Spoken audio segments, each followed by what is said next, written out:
किस तरह से जो है वो ये सारा कुछ हुआ। बस ये दुनिया का जो पुलिस मैन है अमेरिका, उसका सदर चोरों की तरह भागता हुआ नजर आया। जिस त्यारे के ऊपर अमेरिका का सदर होगा उसे आप एयरफोर्स वन कहेंगे, लेकिन जहाज के दूसरी तरफ एक केटरिंग वाला ट्रक है। डोनाल्ड ट्रंप को वहां से निकाला जाता है। ये जो दुनिया के अंदर हम लोग रह रहे हैं, ये एक आप कह लें कि हमारा गुजर गया है, यहाँ से गुजर के हमने जाना है और हमारा जो अल्टीमेट गोल है वो आखिरत है। जब आप इस माइंड सेट के साथ रह रहे होंगे तो फिर कैसे खामनाई साहब जो है, अल्लाह उनका दर्जात बुलंद करे, कि वो अपनी जगह जो है वो छोड़ के जाएंगे। बिल्कुल, वो देखें अपनी जगह पे उसी तरह खड़े थे जिस तरह इमाम अली मकाम करबला में अपनी जगह से नहीं हिले है। और डोनाल्ड ट्रंप का हशर आपके सामने है। ये अल्फा लीडर बनता है। मोमन हो तो बेतेग भी लड़ता है सिपाही। कहाँ कासिम सुलेमानी, कहाँ डोनाल्ड ट्रंप, कहाँ आयतुल्लाह खामनाई। सऊदीया निकल आएगा अमेरिका के तसल्लुस से। सबसे बड़ी वजह है वो अमेरिका है जो एक होने नहीं देता। ये शिया सुन्नी आप मैं नहीं करेंगे, बिल्कुल। ये आपके बीबीसी, CNN, अल जजीरा ये सारे करेंगे। इजराइल तो यही चाहते थे कि सेक्टेरियन लाइन्स के ऊपर एक दूसरे के गिरबान ये पकड़ लें। 2015 में जो इत्तेहाद बनाया गया था उसामा, उसमें चारों एलतशी कंट्री नहीं थे। इजराइल नैरेटिव कंस्ट्रक्ट कर रहा है। ट्रंप की जब हम बात करते हैं तो उसका मतलब ये है कि टारगेट आज भी ईरान का ट्रंप ही है। इस तरह की कोई चीज होने की तवक्को नहीं है, क्योंकि जेडी वैंस जो है वो नायब सदर बन जाएंगे और वो इस तरह का कोई डिसीजन लेना नहीं चाहते, क्योंकि उन्होंने 2028 के अंदर इलेक्शन लड़ने हैं। बिस्मिल्लाहिर्रहमानिर्रहीम, अस्सलाम वालेकुम। आप देख रहे हैं सुकून डिजिटल, मैं उसामा तैयब। नाज़रीन, मेरे साथ डॉक्टर उस्मान शाहिद साहब मौजूद हैं और मुझे खुशी ये हो रही है कि अब मैं इनके नाम के साथ डॉक्टर लगा रहा हूं, क्योंकि ज़ाहिर है कि इनकी माशाल्लाह डॉक्टरेट मुकम्मल हुई। और उस्मान भाई के हवाले से बिल्कुल मेरे भाइयों की तरह, दोस्तों की तरह, और हमेशा जब भी मैंने इनको रिक्वेस्ट किया और हमारे पास तशरीफ़ लाए। और मुझे जो बहुत अच्छी बात लगती है वो ये है कि कभी भी प्रेपरेशन के बगैर नहीं आते। हमारे यहाँ पे अमूमी तौर पे होता ये है, तजियाकार हों, इंटरनेशनल अफेयर्स पे बात करने वाले हों, वो मोस्टली ये समझ रहे होते हैं कि बस ठीक है, जो दो चार बातें सीखी पड़ी। इनकी रीडिंग, इनकी लिसनिंग, मैं मतलब गवाही दे सकता हूँ कि जितना माशाल्लाह इनके पास नॉलेज और चीज़ें। आज बड़ा आप यकीन जानिए कि एक ऐसा वाक़या, एक ऐसा इवेंट, एक ऐसी चीज़ जो आपके सामने रखेंगे, यानी अमेरिका का सदर, जो सुपर पावर का सदर डोनाल्ड ट्रंप, उसको किस तरीके से जो है वो एक केटरिंग वाले ट्रक में लेके जाया गया, जिसके ऊपर बाद में ट्रंप ने माना भी कि जी बिल्कुल ऐसा हुआ है, मेरी जान को ख़तरा था। बहुत से सवाल आज जन्म ले रहे हैं। ये किस तरह से वाक़या क्या पेश आया, किस तरह से हुआ, ये सारा हम जानते हैं। अस्सलाम वालेकुम उस्मान भाई, कैसे आप? ठीक है, खैरियत से हैं? बिल्कुल ठीक है, थैंक यू। उस्मान भाई, क्या बना, क्या किस तरह से जो है वो ये सारा कुछ हुआ? बस ये दुनिया का जो पुलिस मैन है अमेरिका, उसका सदर चोरों की तरह भागता हुआ नजर आया। और अगर स्टोरी थोड़ी सी जो है ना, हम जूम आउट करके आपको लेके चलते हैं 8 जुलाई को।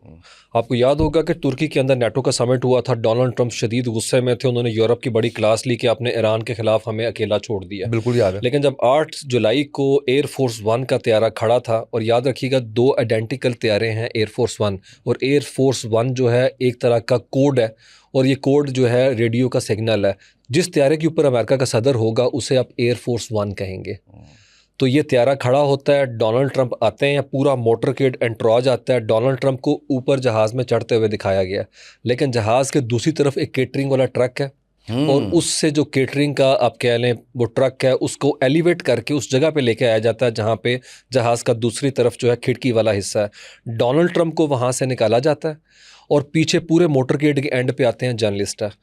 अब AP के एसोसिएटेड प्रेस जो अमेरिका का है, उसके जर्नलिस्ट जो हैं वो कहते हैं, एलेक्स ब्रैंडन, कि मैंने 20 साल अमेरिकन प्रेसिडेंट के साथ सफ़र किया है और तस्वीरें, वीडियोस बनाई हैं, मैंने ये मंजर कभी नहीं देखा। उसने कहा कमर्शियल फ़्लाइट के लिए तो ये नॉर्मल है, लेकिन अमेरिका के प्रेसिडेंट के त्यारे के करीब जो है आप लेके हैं केटरिंग ट्रक को। तो कहना, मैंने कैमरे निकाल के उसी वक्त जो है तस्वीरें ली और अपने एडिटर्स को भेज दी कि दुनिया का बड़ा स्कोप आने वाला है। क्योंकि उसको शक जो है यकीन में इसलिए बदला कि जब ये सारे जर्नलिस्टों को जहाज़ में बिठाया गया तो विंडो के करीब बैठे हुए जो जर्नलिस्ट थे उन्होंने विंडो खोलने की कोशिश की। तो उन्हें कहा गया विंडोज़ जो शटर हैं have to be kept down. तो उन्होंने कहा ये क्यों कर रहे हैं आप? उन्होंने कहा सीक्रेट सर्विस ने कहा है कि थ्रेट है, इसलिए करना है। तो अब जर्नलिस्ट, आपको पता है उनकी तो वो तो पोक करते हैं हर चीज़ के अंदर। उन्होंने कहा ये किस तरह से अपना मामला चल रहा है। अब जहाज़ उड़ता है और डोनाल्ड ट्रंप क्या कर रहे हैं? डोनाल्ड ट्रंप केटरिंग ट्रक के अंदर अमेरिका का सदर जो क्लेम कर रहा है ईरान वॉर जो है वो ख़त्म हो चुकी हुई है, ईरान की सलाहियत तबाह हो चुकी है, नेवी हमने बर्बाद कर दी, उनकी मिलिट्री फोर्सेस है, वो अपने सबसे बड़े जो खित्ते के अंदर इत्तेहादी कंट्री है तुर्की, तुर्की नाटो के अंदर दूसरी बड़ी फौज रखता है, अमेरिका पहली रखता है। दुनिया का सुपर पावर का जो लीडर है वो क्या कर रहा है, वो दूसरे त्यारे में जो कि जेडी वैंस अमूमन इस्तेमाल करता है, छोटा त्यारा है, उसी में पीट हेगसेथ सेक्रेटरी दिफा भी बैठते हैं और डोनाल्ड ट्रंप साहब भी उसके अंदर सवार होते हैं और दोनों त्यारे उड़ जाते हैं। अब सबसे बड़ा क्वेश्चन अमेरिका में हो रहा है कि डोनाल्ड ट्रंप ने having knowing this very fact कि थ्रेट उनको है, और सीआईए और सीक्रेट सर्विस के कहने पे जहाज़ चेंज किया, लेकिन जो ऑन बोर्ड वहाँ पे ऊपर वाइट हाउस के एहलकार बैठे हुए थे उस जहाज़ में, एयरफोर्स वन में, और दूसरे जो जर्नलिस्ट थे उनको इस हवाले से बेखबर रखा गया अगर जहाज़ को ईरानी मिसाइल हिट कर लेते।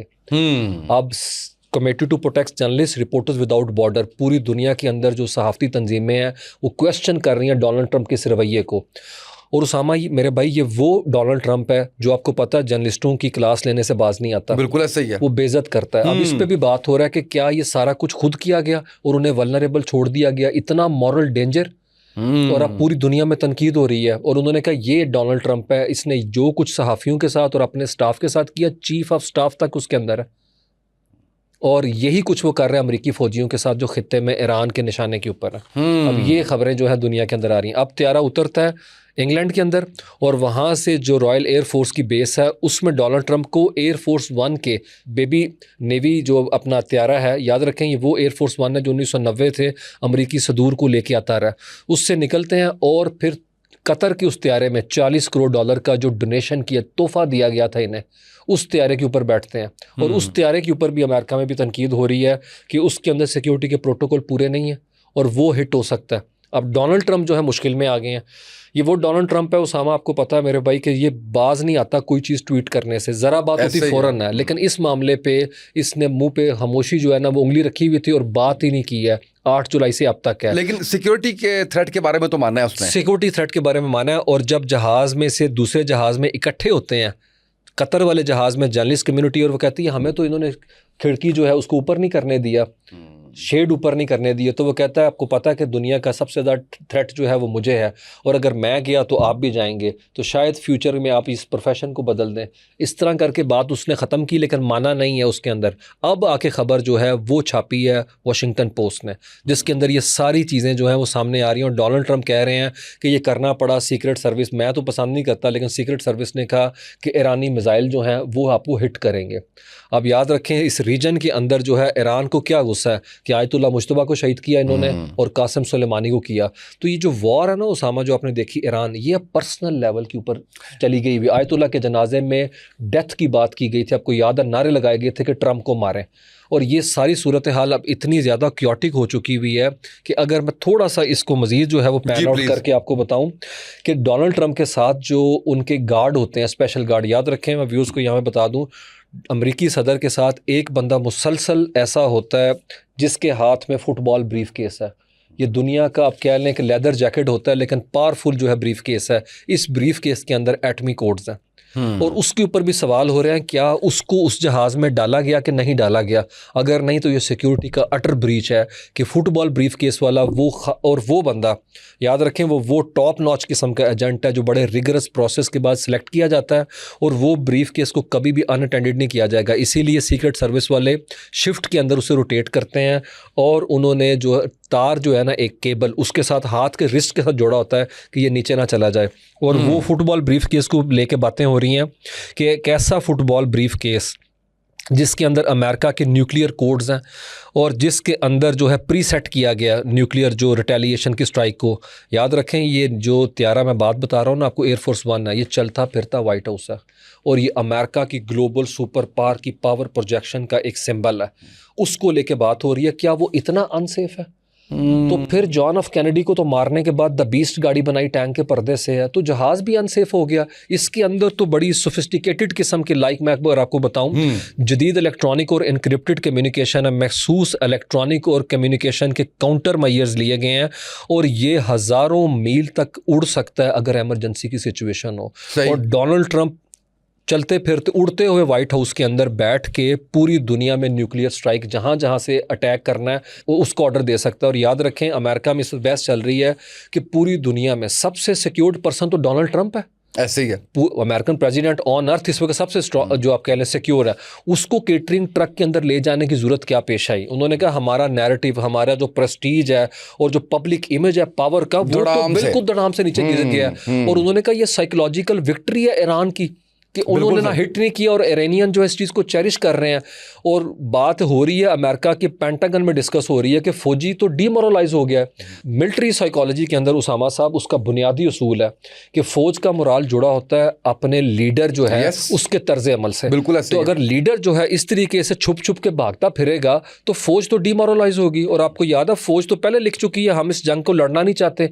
उनके कई फौजियों ने बाकायदा तौर के ऊपर उस प्रोविजन को इन्वोक किया कि ये जंग अनकॉल्ड फॉर है, अनपॉपुलर जंग है, और हम इसके अंदर जो है किसी सूरत में एंटर नहीं होना चाहते। बिल्कुल सही है। और डोनाल्ड ट्रंप खुद जो है पीछे की तरफ हट रहा है। मैं भी उसको यहाँ पे जरूर बताऊंगा, ये वो डोनाल्ड ट्रंप है जिन्होंने अमेरिकन प्रेस को इस्तेमाल किया कि आयतुल्ला मास्को भाग गए, आयतुल्ला अपनी जगह पे नहीं है। और वो जो मर्द खुर है, वो अब कलंदर जो है आयतुल्ला अली खामनाई पास्टर स्ट्रीट पे अपने घर आखिरी मोमेंट तक थे, और सबको पता था ये उनका घर है और वहाँ पे मौजूद है। तो वो तो ईरानियन देखें तो आप हाँ ईरानी, और फिर वही वाली बात है कि अली के मानने वाले, अली के मानने देखें। तो अब ये डोनाल्ड ट्रंप को हशर देखें, अमेरिका की सुपर पावर का जो बनता है उसका सदर देखें। मैंने औरिया साहब के साथ पॉडकास्ट किया तो वो कहते हैं कि मैं क्योंकि ईरान में रहा हुआ हूँ, तो उनके नज़दीक बहुत क्लियर विजन इस चीज़ का है कि ये जो दुनिया के अंदर हम लोग रह रहे हैं, ये एक आप कह लें कि हमारा गुजर गया है, यहाँ से गुजर के हमने जाना है, और हमारा जो अल्टीमेट गोल है वो आखिरत है। बिल्कुल। जो जहाँ पे इनामो इकराम और वो सारा कुछ है। तो जब आप इस माइंड सेट के साथ रह रहे होंगे तो फिर कैसे खामनाई साहब जो है, अल्लाह उनका दर्जात बुलंद करे, कि वो अपनी जगह जो है वो छोड़ के जाएंगे। बिल्कुल। वो देखें अपनी जगह पे उसी तरह खड़े थे जिस तरह इमाम अली मकाम करबला में अपनी जगह से नहीं हिले है। देखें तो वो फलसफा है, उसके मानने वाले लोग हैं, और डोनाल्ड ट्रंप का हशर आपके सामने है। इसके पीछे एक सवाल मेरा ये पैदा होता है, आप जरूर कंप्लीट कीजिएगा ये वाली बात भी उस्मान भाई के। लेकिन एक बात मैं आपको इसमें बता दूं, ये अल्फा लीडर बनता है, ये ब्रावेडो लेके आता था। आयतुल्ला खामनाई जो थे वो तो शायर आदमी थे, हमने लास्ट टाइम बात की थी, बड़े ह्यूमिलिटी थी उनके अंदर है, लेकिन वो जितने नरम थे उतना ही वो मर्द जो है वो जरी आदमी था। वो पूरी कुव्वत के साथ जो है उसने शहादत को अपने सीने से लगाया। और ये डोनाल्ड ट्रंप पूरी दुनिया का, देखें ना, मोमन हो तो बेतेग भी लड़ता है सिपाही, तो ये तो शमशीरों पे भरोसा भी नहीं कर पा रहा, उन पे भरोसा नहीं कर रहा, अपना जहाज बना दिया करोड़ों डॉलर को, उसके ऊपर भरोसा नहीं कर रहा है। ये सूरत हालत डोनाल्ड ट्रंप की है। और मेरे ख्याल में इस खबर के बाद अमेरिका में जो उसकी खिंचाई हो रही है, उसका अपना कैंप जो है डीमोरलाइज हुआ है। और वहाँ खबरें ये हैं उसामा साहब कि वहाँ के ऊपर 3 नवंबर के इलेक्शन के अंदर इस चीज़ की रिफ्लेक्शन आएगी, क्योंकि उनका वोटर डिसहार्ट हुआ है बहुत ज़्यादा डोनाल्ड ट्रंप के रवैये से, कि उन्होंने कहा ये तो बड़ा स्ट्रॉन्ग मैन था, इसका तो पूरे के पूरे इलेक्शन कैंपेन का नैरेटिव जो है उसकी जड़ काट दी है इसने खुद ही वहां से भाग के। ये तो कहता था खड़ा होगा, आपको याद हो जब पिछले साल कैंपेन में इसको गोली लगी थी तो वो कान को छू के गुजरी, फिर भी अपना फिस्ट जो है दिखा रहा था। और उसके बाद जो है वो अभी आपको याद है इस साल के शुरू के अंदर वाशिंगटन का हिल्टन होटल के अंदर जब वो जर्नलिस्टों के साथ बात कर रहा था, डिनर हो रहा था कॉरेस्पॉन्डेंट का जो वाइट हाउस के हैं, उसके अंदर भी गोली चली तो बड़े हौसले के अंदर था। और यहाँ पे उसकी हरकत देखें, कहाँ कासिम सुलेमानी, कहाँ डोनाल्ड ट्रंप, कहाँ आयतुल्ला खामनाई। हम तो कंपैरिजन के अंदर इनको नहीं लेके आ सकते हैं कि ये सूरत हाल है। और अभी पूरी अमेरिका की सीक्रेट सर्विस इसके आगे पीछे थी। और ये ऐसा नहीं कि पहली दफ़ा हुआ है अमेरिका के अंदर, नो डाउट अंडरग्राउंड बैरक से भी आप सदर को लेके जाते हैं, सिक्योरिटी सेफ्टी रीजंस की वजह से है। उसके अलावा किचन का भी, उसके अलावा आप कह लें सर्विस जो होती हैं, एलिवेटर होते हैं, उनका भी इस्तेमाल आप करते हैं। लेकिन ये रवैया उन्होंने कहा अमेरिकन सदर का आज तक नहीं हुआ। 9/11 के बाद जॉर्ज डब्ल्यू बुश को स्पेशल प्लेन के ऊपर नब्रास्का की मिलिट्री फैसिलिटी में ले जाया गया कि अमेरिका अंडर अटैक आ गया। लेकिन उन्होंने कहा कि ये सारा कुछ पता था। और इवन वॉर जोन से मुतालिक डोनाल्ड ट्रंप की खिंचाई हो रही है अमेरिकन प्रेस में कि वॉर जोन के अंदर तो यूक्रेन में भी अमेरिकी सदर गए, इराक भी गए, अफगानिस्तान भी गए, जंगी जोन थे। लेकिन उन जंगी जोन के अंदर इस तरह क्या करने गए थे? उनका मोराल करने गया था कि हम आपके बीच में मौजूद है। और उन्होंने कहा यही प्रेस थी है, इनके साथ एग्रीमेंट किया जाता था, खबर लीक नहीं करेंगे जब तक वापस नहीं आ जाएंगे। आपने उनको स्टेक के ऊपर लगाया, अपने फौजी 50,000 वहाँ मरवाने के लिए छोड़ दिए हैं और ये कर रहे हैं। तो आप हरकतें, मैं आपको बताऊं, ये अमेरिका का जो पहली ओरा जो है ज़मीन बोस हुआ ना, इसके अंदर आप समझें इस चीज़ ने मजीद adding insult to the injury वाला काम किया है जो डोनाल्ड ट्रंप की ये हरकत है। ये एक तो आपने कहा कि ये सक्सेस है ईरान की कि घर बैठे जो है वो आप कह लीजिए कि पूरा उसका इमेज एकदम से जो है वो हमें 180 जो है वो चेंज नज़र आया और लॉजिकल विक्ट्री हमें इसके अंदर नज़र आई। लेकिन इसको भी सक्सेस मानिए कि बहरहाल इस हद तक थ्रेट उन्होंने कर दिया इसको, वही तो कह रहा हूं। यानी कुछ ना कुछ एक्शंस रिएक्शंस आ रहे हैं ईरान की तरफ से। और मैं तो इस चीज के ऊपर हैरान हूं कि अगर इतना एमिनेंट थ्रेट था और इतना ऑथेंटिक थ्रेट था जो सीक्रेट सर्विस कहती है, इसका मतलब है ईरान इसको अटैक करके गिराने के अंदर भी जो है वो चूक नहीं रहा था। देखें ना, एक हर कंट्री होता है अपने इंटरेस्ट देखता है कि अगर अमेरिका के प्रेसिडेंट को आप हिट करेंगे तो उसकी भी कॉस्ट है कि अमेरिका के प्रेसिडेंट क्या है, सॉवरन एंटिटी है, अगर आप उसको मार देंगे तो वो नो डाउट एक ऑल आउट वॉर छिड़ सकती है। लेकिन आयतुल्लाह मुज्तबा जो हैं इस हद तक जाने के लिए भी तैयार थे। ये बड़ी खबर है इस चीज़ के अंदर है कि जो सीक्रेट सर्विस कह रही है कि मिसाइल हिट कर सकते थे, फिर उनके मिसाइलों की रेंज, इसका मतलब है वो कम नहीं, वो तो खित्ते में कहीं भी हिट कर सकते हैं। ये चीज़ तो डोनाल्ड ट्रंप की कही हुई बात तो खुद जो है नेगेशन के अंदर एक तरह से आ गई है। और दूसरी तरफ एक और मैसेज भी गया खित्ते के अंदर अमरीकी इत्तेहादियों को कि सिक्योरिटी की ज़मानतें इतनी पायदार नहीं हैं। अगर ट्रंप का अपना ये हशर है तो ये कहाँ छुपते फिरेंगे। वो तो मेरे ख्याल है पहले भी बहुत ज़्यादा एक्सपोज हो गए हुए हैं, बहुत ज़्यादा। लेकिन इसके बाद मुझे लगता है MBS देख रहे होंगे, MBZ देख रहे होंगे, शेख तमीम देख रहे होंगे, कुवैती जो अमीर है वो देख रहे होंगे। और यहीं पे तो 3 मुल्कों की डील मक्का समिट आती है। इसी चीज़ की वजह से तो उन्होंने पहले कर लिया था। एक और मैसेज चला गया वहाँ के ऊपर। देखें, ये उनका अमेरिका का इस रीजन के अंदर जो स्ट्रेटेजिक सफेयर है उसको मैं डाइल्यूट होते हुए, कमजोर होते हुए देख रहा हूं। लेकिन जब ये सवाल एक पैदा, आपने 3 मुल्कों का जिक्र कर दिया, वो हमारा टॉपिक नहीं है, मैं फिर भी एक कह लें कि ज़ैली सवाल जरूर करूंगा। सऊदीया निकल आएगा अमेरिका के तसल्लुस से? नहीं, इसमें कोई शक नहीं है। सऊदी अरब की बिलियंस ऑफ डॉलर की इन्वेस्टमेंट है, याद रखें इनकी। और यही सऊदी अरब है जिसने बात की थी कि हम 1000 अरब डॉलर तक भी लेके जा सकते हैं अमेरिका में इन्वेस्टमेंट को। खित्ते का बड़ा कंट्री है। और अब डोनाल्ड ट्रंप ने पिछले साल जब अमेरिकी सदर बने थे, पहले मुल्क जिसका दौरा किया था वो सऊदी अरेबिया था। और वो चाहते हैं रीजन के अंदर सऊदी अरेबिया इजराइल के करीब आ जाए। आपको याद होगा पिछले हफ्ते की खबर थी कि सिविल न्यूक्लियर टेक्नोलॉजी के लिए उन्होंने कहा हम सऊदी अरब के लिए तैयार हैं देने के लिए, लेकिन उससे पहले इब्राहिम अकॉर्ड को साइन करें। लेकिन MBS इस चीज़ से पीछे हट के उन्होंने कहा ये काम हम नहीं करेंगे। इसीलिए सऊदी अरब जो है, पाकिस्तान न्यूक्लियर आर्म्ड कंट्री, ठीक है, और दूसरी तरफ तुर्की खित्ते का बड़ा कंट्री, दुनिया की पावरफुल आर्मी उनके पास, ऑटोमन एम्पायर की, और दुनिया के टॉप 100 जो कंपनी है डिफेंस की उसमें 5 कंपनीज जो हैं इनकी है।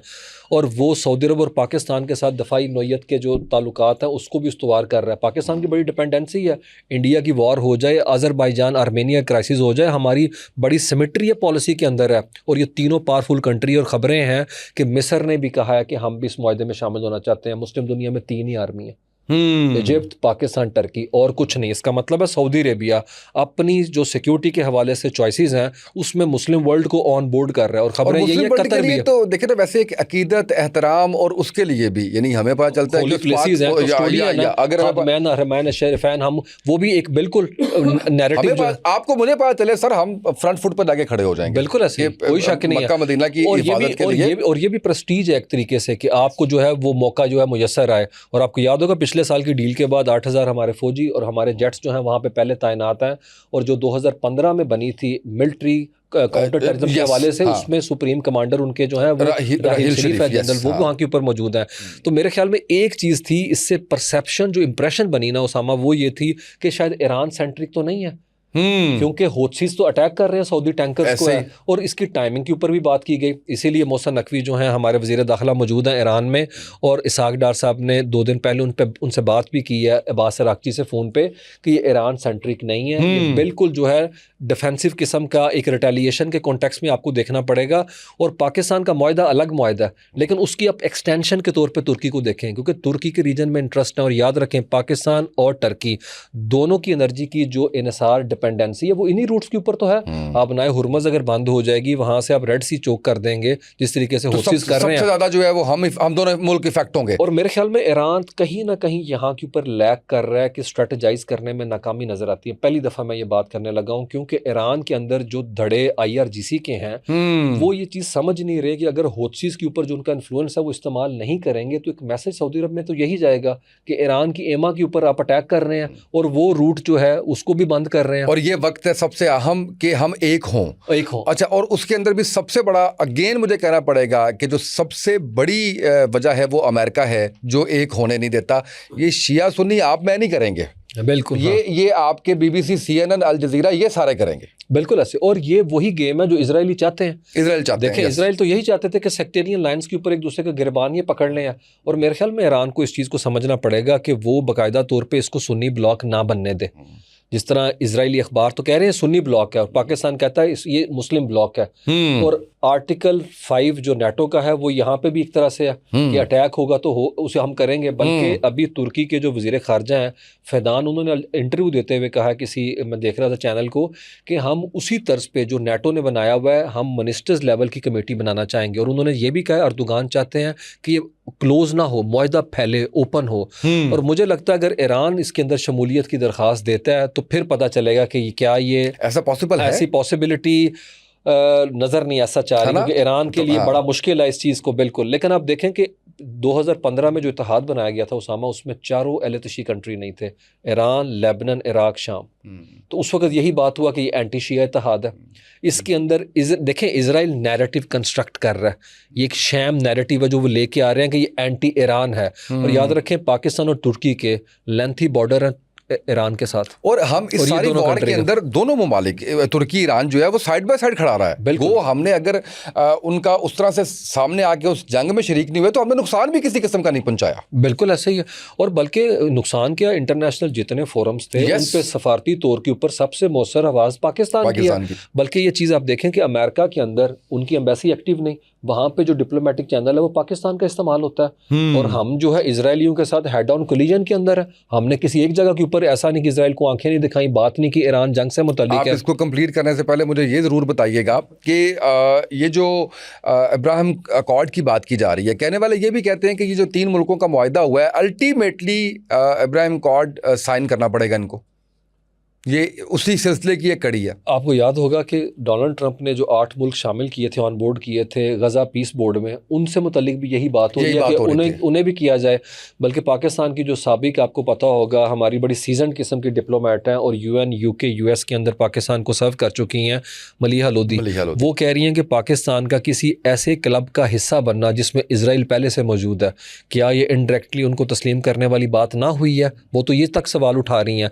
लेकिन मुझे लगता है पाकिस्तानी गवर्नमेंट कोई भी हो वो इतना बड़ा पॉलिटिकल कैपिटल अपना बर्न नहीं कर सकती इसराइल को तस्लीम करके। कैसे वक्त में जब वहाँ पे दुनिया ने जेनोसाइड देखी, 75,000 देखें। अगर सऊदी अरेबिया जो कि क्लैंडस्टाइन मीटिंग की खबरें थी कि MBS नेतन्याहू से मिल रहे थे, अगर वो तैयार नहीं है, वो कदम पीछे बैक ट्रैक कर गए हैं, तो पाकिस्तान तो दूर दूर तक इसका तसव्वुर नहीं कर सकता है कैसे वक्त में जब पूरी दुनिया में ICC ने वारंट निकाला हुआ उसका नेतन्याहू का, और वो नफ्ताली बैनर्ड या नेतन्याहू इंडिया के साथ। देखें अगर आप पाकिस्तान की बात करें तो इंडिया के साथ जो उनका नेक्सस है उसको कैसे भूल सकते हैं? बिल्कुल नहीं भूला जा सकता। जिस लेवल के ऊपर है कि, और वो उन्होंने सपोर्ट किया बाकायदा तौर पे 10 मई को नेतन्याहू तो सपोर्ट किया हमारे, उसके बाद ईरान से पहले सपोर्ट किया और अपना बेड़ा गर्क कर लिया। बिल्कुल, और मेरा ऐसे ही है बिल्कुल।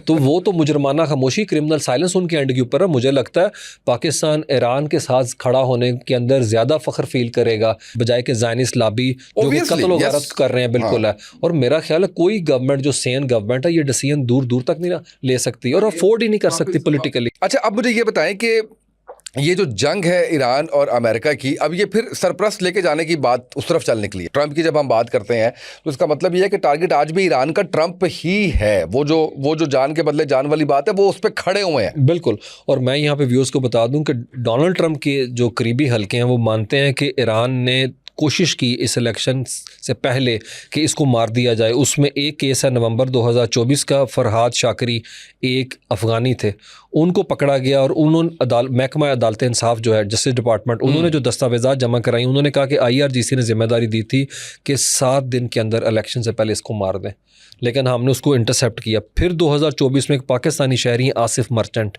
उनको पकड़ा गया जिनके ईरान के साथ ताल्लुकात थे, उनसे मुतल्लिक भी यही मामला कि ईरान मारना चाहता था।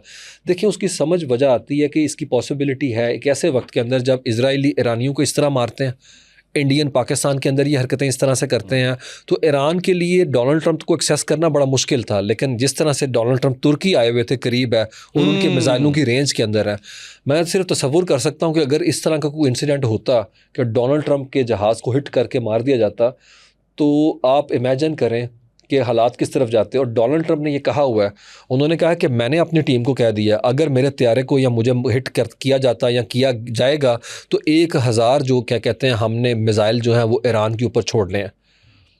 लेकिन ख़बरें यही हैं कि अगर कोई ऐसी सूरत होती, फॉर हम अज्यूम कर लेते हैं, वैसे तो अल्लाह ना करे कुछ तरह की वैसे तो हम नहीं तसव्वुर करना चाहते कि ऐसी सिचुएशन हो जिसके अंदर दुनिया जो है तीसरी आलमी जंग की तरफ जो है धकेल जाए, बिल्कुल।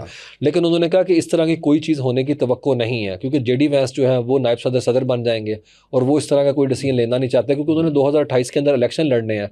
लेकिन इस चीज़ की पॉसिबिलिटी है, जो अमेरिका की सीक्रेट सर्विस कह रही है, कि डोनाल्ड ट्रंप को अब सारी ज़िंदगी एक्स्ट्रा ऑर्डिनरी किस्म की सिक्योरिटी देनी पड़ेगी, क्योंकि इनके सदर हटने के बावजूद उनको मारने के लिए जो है ना ईरान जो है पूरी कोशिश करेगा कि इन्हें न्यूट्रलाइज किया जाए, क्योंकि वहाँ पे तो मज़ामत वाले जो है बात कर रहे हैं बिल्कुल कि ऐसा भाई ही है। हम कत्ल का बदला, कत्ल चाहते हैं हमें। तो ये चीज़ें पर्सनल लेवल के ऊपर इस वक्त और उनके मुज़ाकरात के अंदर बड़ा अहम पॉइंट रहा ये वाला कि हमने जान के बदले जान और हमने इसका बदला लेना है। बिल्कुल। और मैं आपको बताऊं 7 जुलाई को ये जो इंसिडेंट मैंने आपको बताया केटरिंग ट्रक वाला, अगर इसने सिचुएशन को केटर किया होता ना तो केटरिंग ट्रक तक बात ना जाती है। तो अब सूरत हाल ये थी कि 7 जुलाई को मुज़ाकरात को सैबोटाज करके अमेरिका ने खुद हमला किया और 8 जुलाई को वापसी की फ़्लाइट थी। तो सीक्रेट सर्विस वालों को पता चल गया कि ईरान पे हमला करने की कॉस्ट इधर तक पे करनी पड़ सकती है, इसीलिए ये सारा तमाशा किया गया। उनके साबिक चीफ ऑफ स्टाफ कहते हैं कि डोनाल्ड ट्रंप इस चीज़ से नफरत करते हैं कि उनका इमेज जो है ये जाए कि भाई डरपोक है, डर गया, भाग गया। लेकिन उन्होंने कहा थ्रेट का मैग्नीट्यूड इतना बड़ा था कि डोनाल्ड ट्रंप कन्विंस हो गए कि केटरिंग वाले ट्रक में मुझे बैठा दें और उससे जो है ना मैं एवैक्यूएट करके चला जाऊँगा।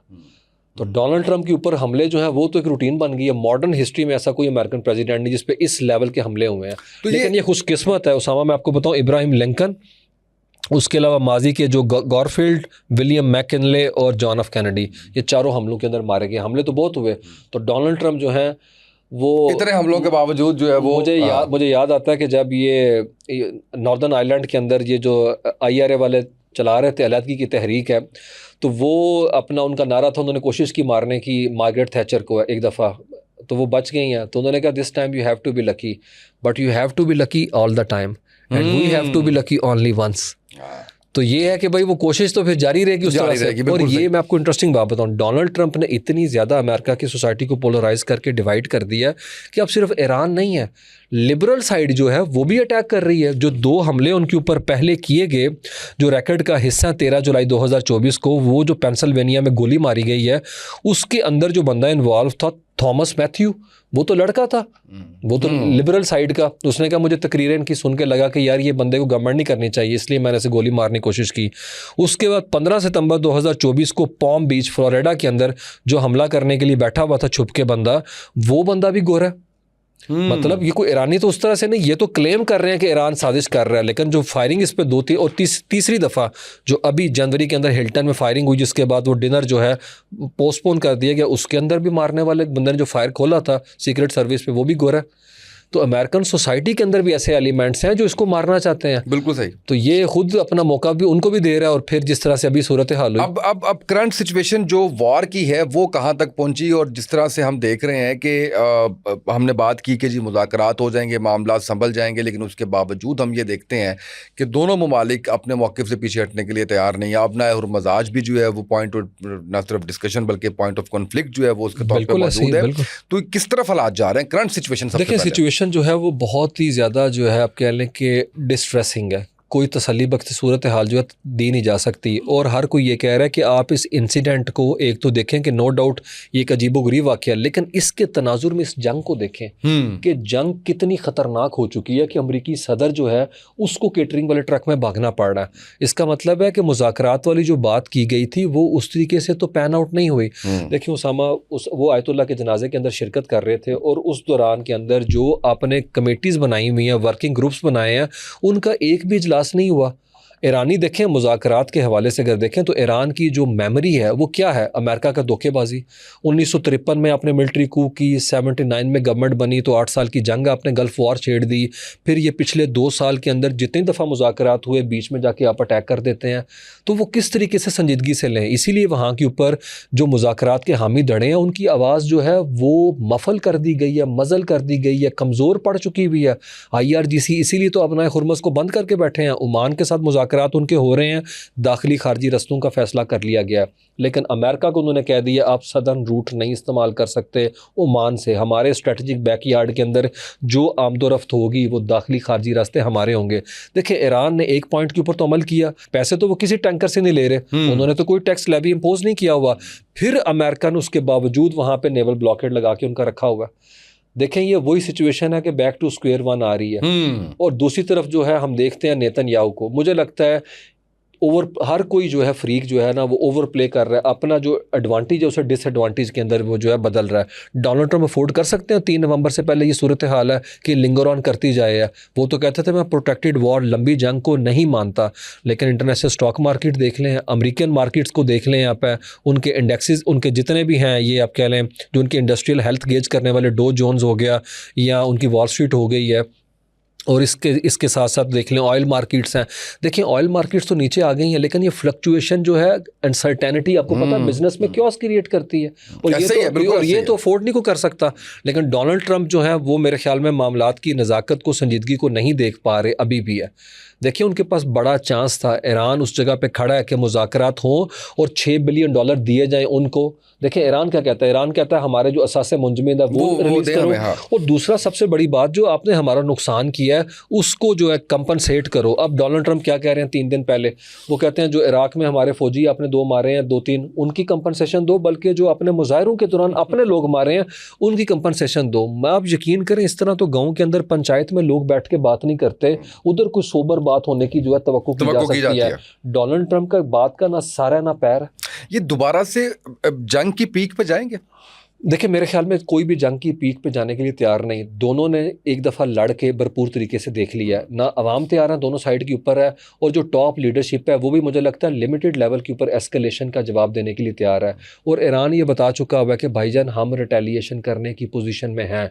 डोनाल्ड ट्रंप का ट्विटर हैंडल ऑफिशियल कुछ भी कहता है, सोशल ट्रूथ है, लेकिन ईरान अभी भी जवाबी वार की सलाहियत से पीछे नहीं हटा। और हौथीज़ क्या अपनी जगह पे इंटैक्ट नहीं है? सऊदी अरब को किस तरह से वो अपना मुश्किल में उन्होंने डाला हुआ सूरत हाल में, हिजबुल्ला भी अपनी जगह के ऊपर है। देखें चीज़ें अभी ना प्रेग्नेंट मूवमेंट है, ये किसी तरफ भी मामलात आगे की तरफ जा सकते हैं। कोई वॉर में तो कोई प्रेडिक्शन पॉसिबल ही नहीं है। वॉर के अंदर याद रखें क्योंकि मल्टीपल फैक्टर्स एट प्ले होते हैं, बड़े वेरिएबल्स हैं, वो किसी वक्त मामलात किधर को भी जा सकता है। ईरान के अंदर भी मौक़िफ़ जो है हम देखते हैं मजबूती वाला, स्ट्रैटेजिक कॉन्फिडेंस वाला नज़र आता है, और वो भी हिट करने के ऊपर जो है तैयार है। अभी 3 दिन पहले उन्होंने यूएई का टैंकर उसको हिट किया। तो खित्ते के अंदर मुझे लगता है कि अभी भी बड़ी गुंजाइश मौजूद है। मिडल ईस्ट के कंट्रीज़, अगर ईरान मिडल ईस्ट के कंट्रीज़ आपस में बैठ जाएं तो ये कज़िया हल हो सकता है। नज़र आता है आपको कि ये बैठेंगे? ईरान के एंड के ऊपर अभी ये चीज़ उस तरह से नज़र नहीं आ रही, लेकिन सऊदी अरबिया, मैं आपको उसामा बताऊं, वो चाहता है कि ये चीज़ इस तरह से हो। लेकिन अगर सऊदी अरब तो बहुत देर से चाहता है, मैं आपको बताऊं सऊदी अरब को इजाज़त नहीं मिलती। बिल्कुल, लेकिन मैं आपको बताऊं अभी ख़तरनाक सूरत हाल ये है कि तुर्की के अंदर आवाज़ें उठ रही हैं कि तुर्की ने उस कज़िये के अंदर जाके क्या करना है, बल्कि अगर जंग छिड़ी तो कुर्दिश एलिमेंट जो है वो जंग को फैला सकते हैं। देखें कुर्दों को असला देना था अमेरिका ने, वो पीछे हट गए। यही कुर्द इंसर्जेंसी करते थे तुर्की के अंदर, जिसके साथ तुर्की ने मामलात करके रखे हुए अभी है। अब तुर्की जो है ईरान को कह रहा है आप कुर्दिस्तान रीजन को इराक में हिट ना करें, क्योंकि ईरान वहाँ भी मिसाइल फेंक रहा है। तो उन्होंने कहा अगर आप उधर करेंगे तो ये सारे कुर्द जो है ये तो हम पे गैंग अप कर सकते हैं। याद रखें तुर्की की इस वक्त हर कंट्री अपने लेंस से देख रहा है, अपने लेंस से देख रहा है, और हर कंट्री के इस सारे इम्पैक्ट के पीछे इजराइल नजर आ रहा है कि उसकी प्लानिंग पूरी की पूरी के कहीं उसने कुर्दों को इंगेज करके जो है वो किसी को तंग किया हुआ है, कहीं हौसियों को जो है वो इंगेज करके वहाँ पे तंग किया है, कहीं जो कहीं कुछ नहीं कर सकता तो खुद डायरेक्टली जो है वो वहाँ पे आ चुका हुआ है। बिल्कुल। तो मेरे ख्याल में मुस्लिम जो लीडरशिप है उनको एटलीस्ट थोड़ा सा सैनिटी का सबूत देना चाहिए कि हमारी जो फ्रिक्शन है, फॉल्ट लाइन है, इसका फ़ायदा अल्टीमेट किसे होगा? वो किसी और ग्रुप को होगा। और वो देखें ये असूलन तो इत्तेहाद जो है वो तो खतरा तो पोटेंशियल इजराइल की तरफ से है। मैं आपको वजह बताता हूँ, पिछले साल आपको याद होगा कतर पे अटैक किया गया, मुज़ाकरात जारी थे, वहाँ के ऊपर अटैक। इस अटैक के बाद पाकिस्तान के साथ जो है सितंबर में मुआहिदा होता है, तो थ्रेट एमिनेंट जो था वो तो इजराइल की तरफ से था कि इजराइल किसी जगह के ऊपर भी हिट कर सकता है। लेकिन अब की सूरत हाल जो है उसको ट्रिगर करने के अंदर हौथीज़ का बहुत बड़ा रोल है। तो मुझे बताएं हौथीज़ के ऊपर किन का इन्फ्लुएंस है? ईरानियों का। तो अगर ईरान स्टेटमेंट भी जारी कर देते कि हौथीज़ ने जो सऊदी टैंकर्स को हमला करके निशाना बनाया, हम उस चीज़ को इंडोर्स नहीं करते, तो मुझे लगता है situation would have been different. Control हो जाती, कंट्रोल हो जाती या एक जेस्चर चला जाता। देखिए सऊदी अरब का वफ्द जो है वो डिप्टी मिनिस्टर के साथ जो है आया था आयतुल्लाह के जनाजे में शिरकत करने के लिए, एम्बेसीज उन्होंने बंद नहीं की। तो ये सारी चीज़ें बताती हैं सऊदी अरब 2023 में चाइना के अंदर बैठा ही ईरान के साथ इसलिए था। देखें सऊदी अरब क्या चाहता है MBS से, डेवलपमेंट। हाँ, वो तो कोविड ने पहले हिट किया, विजन 2030 पीछे चला गया, नियम शहर गूगल करें, वो देखें स्काईलाइन, अब सुना है वो खटाई में पड़ गया कि भाई उसके लिए जो पैसा लिक्विडिटी चाहिए थी वो तो पीछे चली गई है। GDP हर कंट्री का मिडल ईस्ट में नीचे जाएगा क्योंकि ऑयल की एनर्जी का जो डेफिसिट आया उसमें उनका रेवेन्यू जो है उसको डेंट पड़ा बहुत बड़ा। तो मेरे ख्याल में सऊदी अरेबिया अभी भी आप कह लें कि एक तरह से रिस्ट्रेंट कर रहा है। हालांकि उन्होंने एक हफ्ता पहले अमेरिका के साथ मिलकर इराक में हिट किया उस ड्रोन स्ट्राइक को जो वहाँ से आई है। तो मुझे लगता है उनका भी स्ट्रैटेजिक पेशेंस जो है वो थिन हो जाएगा अगर मामला 2-3 इंसिडेंट आगे हुए। और याद रखें पाकिस्तान भी डायरेक्ट वॉर का हिस्सा बन जाएगा, फिर बॉर्डर भी हम शेयर कर रहे हैं। सूरत हाल जो है ना इतनी आप कह लें तसल्ली बख्श नहीं है इसके बावजूद। और फिर भी मुझे लगता है पाकिस्तान और तुर्की वाहिद 2 कंट्रीज़ हैं जो सऊदी अरब और ईरान को करीब लेके आ सकते हैं। दोनों के ताल्लुकात हैं, दोनों का इन्फ्लुएंस है, दोनों की ईरानी लीडरशिप के साथ बहुत अच्छे टर्म्स हैं। और मेरे ख्याल में इसीलिए पाकिस्तान भी कोशिश कर रहा है कि ईरान को जाके ये बात बताई जाए कि आप वो ना करें जो तेल अवीव में बैठी हुई फोर्सेस चाहती हैं, डार्क फोर्सेस है, और वो यही चाहती हैं कि जंग के अंदर नए फरीक भी आएँ और उसके अंदर एक दूसरे को वो ब्लीड करें। क्योंकि देखें ना मिसाइल कहाँ चलेंगे और किसके ख़िलाफ़ चलेंगे, और ये चीज़ बड़ी ख़तरनाक है अगर लीडरशिप। देखें मुस्लिम वर्ल्ड का हमेशा उसामा की प्रॉब्लम रहा है इंटेलेक्चुअल पावर्टी, क्योंकि मिडल ईस्ट की फोर्सेस मिडल ईस्ट की फोर्सेस इलेक्ट होके नहीं आती, यही डिलेमा है, ये सबसे बड़ा डिलेमा। देखें और ना इलेक्ट होके आती हैं और ना उन्हें इलेक्ट होने का दोबारा से डर होता है कि भाई हमने इलेक्ट होना है तो हमें परफॉर्म करना है या हमें करना है। वो अपनी विम्स अपनी ख्वाहिशात पे मामलात खड़ा करती हैं। क्या कीमत चुकाई UAE ने इजराइल के साथ दोस्ती की, तबाह हो गए, बर्बाद हो गए, पैसा नहीं रहा, प्रॉपर्टी जो है नीचे गिर गई, ट्रांजिट हब थे, जहाज़ जाने को तैयार नहीं है, फ़्लाइटें डिले हो गई हैं। क्या कमाया आपने एक कंट्री के साथ ताल्लुकात की बेस पे? अभी भी बहुत डाउन चल रहा है मामला। और वही, और अरब वर्ल्ड जो है आपके साथ सलाम करने को तैयार नहीं। ये वो थे जो 2025 में कहा जाता था दुनिया के सेफेस्ट कंट्री के अंदर है, यहाँ पैसा इन्वेस्ट किया जा सकता है, ब्लैक मनी तक की खबरें थी कि यहाँ के ऊपर आके होता है स्टैश, इलीगल मनी है। अब वो सारा पैसा स्विट्जरलैंड के बैंकों में पहुंच गया, गोरे निकल गए, वहीं से आया था। बिल्कुल, पहले स्विस बैंक से थे ना, तो फिर दुबई जो है वो वही आया था। हाँ। तो अब तो वो रिजॉर्ट भी नहीं रहा। देखें रिजॉर्ट के साथ स्याह के साथ जो स्याह आते हैं, टूरिस्ट आते हैं, उनके साथ ही जुड़ी हुई है सारी hotel industry, banking industry, taxi हर चीज़ है। तो वो कहाँ की है? मुझे बताएं कि एक गलत पॉलिसी का नतीजा आज क्या भुगतना पड़ गया उन्हें है। वो पूरा एक रेत का पहाड़ जो है वो साबित हुआ है। बिल्कुल है। और ये चीज़ नो डाउट सऊदीज़ के लिए तो मुझे लगता है कि ये ब्लेसिंग इन डिस्गाइज है, क्योंकि MBS चाहते थे कि भाईजान जो तरक्की उधर हुई हुई है वो तरक्की यहाँ पे रिफ्लेक्ट करे। अब वो अपने आप को खड़ा करना चाहेंगे अपने पाँव पे, तो वो जंग करने के मूड में नहीं। लेकिन फिर वही बात है, वो ये मैसेज भी नहीं देना चाहते खित्ते में कि हौथीज़ जो हैं उन्हें क्या कहते हैं थ्रेट कर रहे हैं, तो वो उसके ऊपर क्या कहते हैं खामोशी इख्तियार करें। मेरे ख्याल में पाकिस्तान तुर्की जो है वो नो डाउट उस जगह पर खड़े हैं जहाँ पे वो मुज़ाकरात के लिए भी प्रेशराइज़ कर सकते हैं, और अगर ऐसी सूरत हाल होती है तो मुकम्मल तौर पे उसको डिफेंड करने के लिए सऊदी अरेबिया को तैयार है। याद रखें एमिनेंट थ्रेट सिर्फ सऊदी अरेबिया को ही है, ऐसा ही टर्की को नहीं। नो डाउट टर्की की सिक्योरिटी बड़ी प्रिकेरियस है कुर्दिश कॉन्टेक्स्ट में, और हम क्या सुकून में, अगर ये क्राइसिस बढ़ता तो क्या स्पिल ओवर नहीं करेगा बलूचिस्तान के अंदर? होने का भी तो एक एज मिलता है ना।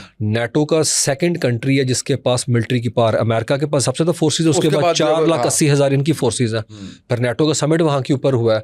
देखें टर्की क्या करना चाहता है, टर्की वेपन बेचना चाहता है, और वो सऊदी अरेबिया ने उसामा 2023 में सबसे बड़ी डील किया ड्रोन की, और वो ड्रोन कहाँ से ले रहा है? तुर्की से परचेज कर रहा है। तो उस लिहाज से तो आप कह सकते हैं कि ये चीज़ कोई ऐसी नहीं अनहोनी। 2025 के एंड से बातें हो रही हैं, पाकिस्तान, तुर्की, कतर, सऊदी अरेबिया और मिस्र ये नया इत्तेहाद बना रहे हैं जिसके अंदर UAE नहीं होगा, वो बाहर होगा। देखें बहरीन ने आज पाकिस्तान की सताइश की और वो भी आना चाहते हैं। कुवैती पिछले हफ्ते यहाँ के ऊपर मौजूद थे, वो कहते हैं हमें भी हिस्सा दें इसके अंदर है, और पाकिस्तान चाहता है बदले में फिर इन्वेस्टमेंट करो, वर्किंग हमारे वीज़ा रिलैक्सेशन दो हमारे लोगों को है। और तीसरी चीज़ ये है कि भाई आप एनर्जी का जो हमारा क्राइसिस है उसमें हमें हेल्प आउट करो।